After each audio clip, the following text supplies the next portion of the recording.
Well, hello everybody. Welcome to HCT Beyond Center Stage. Today we open Les Miserables. Happy Valentine's Day. We are crazy here getting everything ready for the show, and as always with prepping a show, there's a lot of things that are going on. I thought I'd give you a backstage tour today of all of the props and sets and stuff that's ready to go for the show. So come with me as we walk around and check out Les Mis. We're headed down the south hallway here where the actors come through, and the first thing we run into are some crates and such.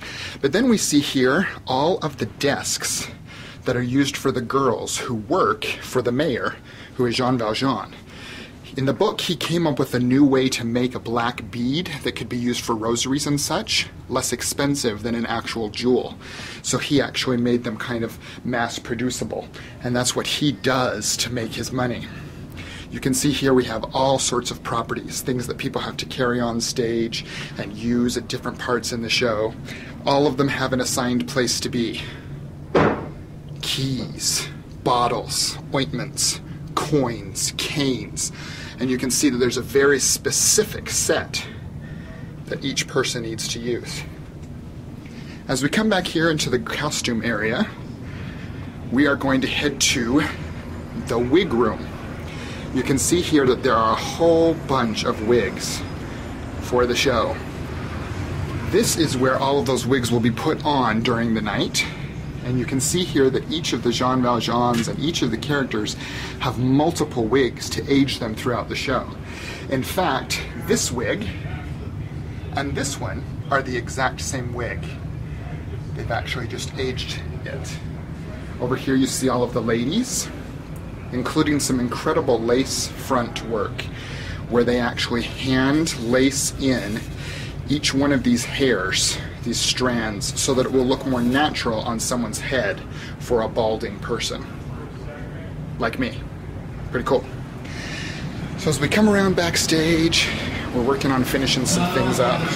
The radio's on, so I apologize. You can see here that there are some pieces that are the exact same, that slide in and out of VOM1 for the different parts of the show.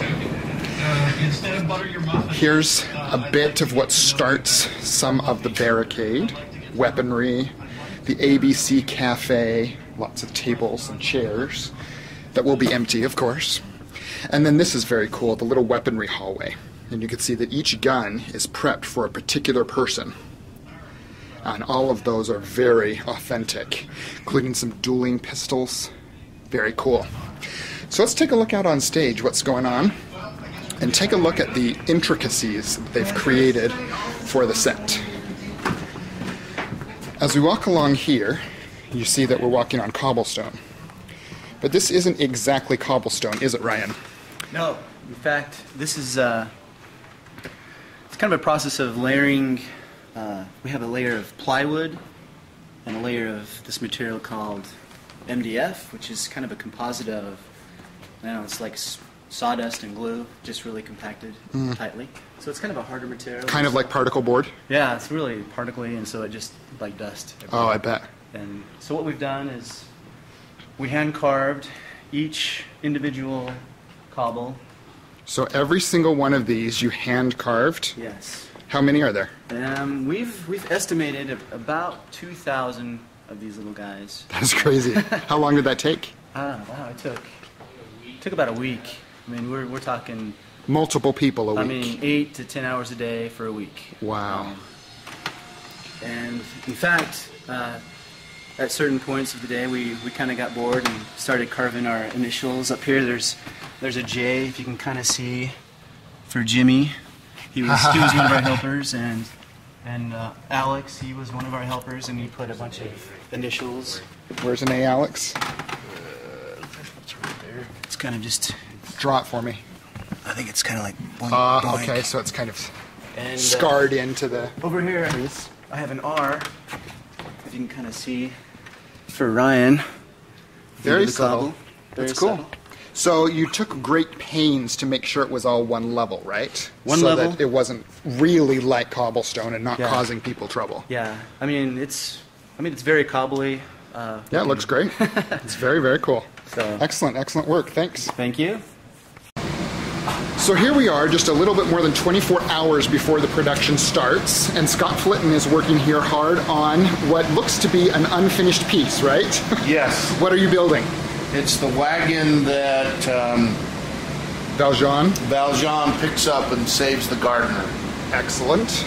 And we just have to strengthen it up, get it to work so that it will work for multiple times throughout the show run. So it will be permanently broken, safely not broken. Correct. Yes. Perfect, thank you. So it's a little dark over here, Jimmy. This is Jimmy Smolka. He's been with us a very long time as part of our tech crew, and he's been building on this show. He's a stage manager for us. He is a man of many talents. So we're standing here by one of the barricade pieces. How many pieces come together to make the barricade, Jimmy? To make the barricade, we have 4 pieces total. There was originally 5, but we couldn't fit the 5th one on stage safely, so we ended up cutting a piece and just spread everything out to make it nice. This piece comes on in bomb 1, and 3 other ones come up from the pit. They all combine with good timing and lights and fog to make it awesome. Cool. So you actually built the 5 pieces. Yes. And then one had to be cut.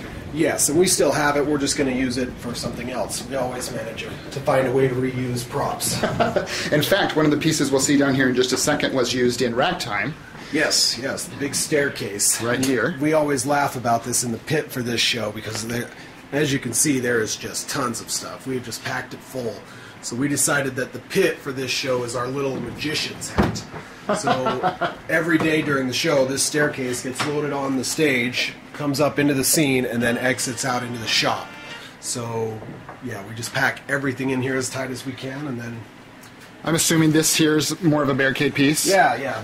All 3 of these pieces are used in the barricade. We line them up in a semicircle around the outside of the stage, and then the actors crawl on them and shoot from them, and whatever it takes and to make die it on cool. them. And right? die on them.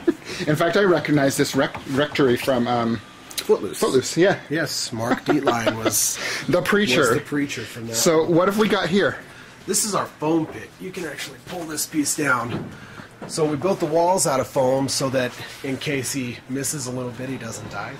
And yeah, just fill it with all these foam cubes, and at a certain point in the show, a big bridge rolls out from under the west side, and he jumps off it into the fog and disappears into this giant foam pit. For the 2 of you who don't know Les Mis, we won't tell you which he it is.